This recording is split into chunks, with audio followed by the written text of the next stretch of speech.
growing up was tough. You know, both of my parents were addicted to drugs. As a child, what was one of your earliest memories? I remember running down the street from my father. Like, my father was like, "Hi, this mine."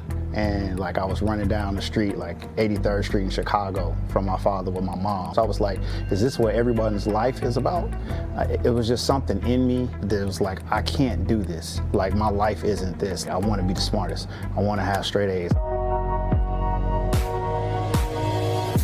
My parents were both immigrants from Haiti, and they divorced pretty early. My mom lived in a section of Brooklyn, close to an area called East New York, around Brownsville. That was around the height of the crack era. What was it like growing up in Brooklyn? Even though my mom did the absolute best that she could, she tried to shield us from as much as she could.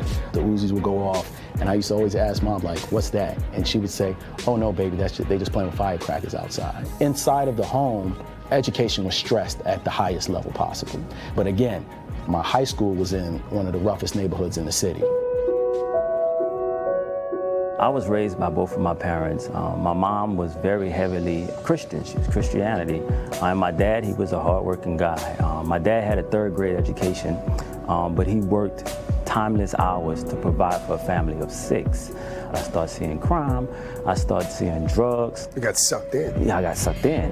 One minute I was in church. I was going to church with my parents, but at the end of the night, things changed. I started entering the street life. You're selling drugs? Brought me to start selling drugs. There was this cousin of mine, and on October 13, 1996, he was murdered. He was shot 9 times. I felt like, you know, who was gonna die next? Me. And then that brought on a sense that I had to make a change. In 1998, Pierre, Max, and Joe met as students at Xavier University in New Orleans, but they were struggling in school. At the library, we had started talking about our struggles. You formed a studying brotherhood. And we formed that bond, and we said, you know what? We're gonna make sure everyone succeed. And that's when those grades started kicking in. The bond was set, and we just came to the library every day. We structured ourselves. If you say, oh, well, I made a 92A, they'll be like, nah, man, I made a 94. It's like, competition helps a lot. But so you discover you were like-minded, but it also sounds like the fact that you had all overcome something early in life. Absolutely. That helped forge this bond. Yeah, absolutely. That bond helped all 3 men go on to medical schools. I'm a board-certified obstetrician and gynecologist. I am a board-certified cardiac anesthesiologist. I'm a board-certified obstetrician gynecologist. But they say it was the deaths of young black men across the country that pushed them to do more. First, Trayvon got shot, then Tamir Rice, then Philando Castile. And I think Castile was the one that hurt. We are going to get out here and not only show our communities that black men can step up, we were going to show the world. This is what we actually have to go through to get to where we are. The 3 doctors wrote a book, Pulse of Perseverance, about their struggles and their bond that helped their success. People will look at us and say, well, you guys did it, why can't everybody do it? It's like, look at what we had to do to get it. And we're expecting these kids to do what we did. So they started a nonprofit offering scholarships and resources to black youth to accomplish their dreams. How much of the story is about that perseverance, that tenacity?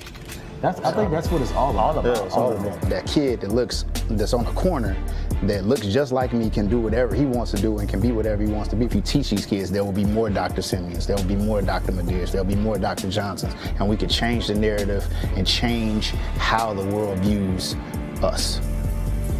Wow.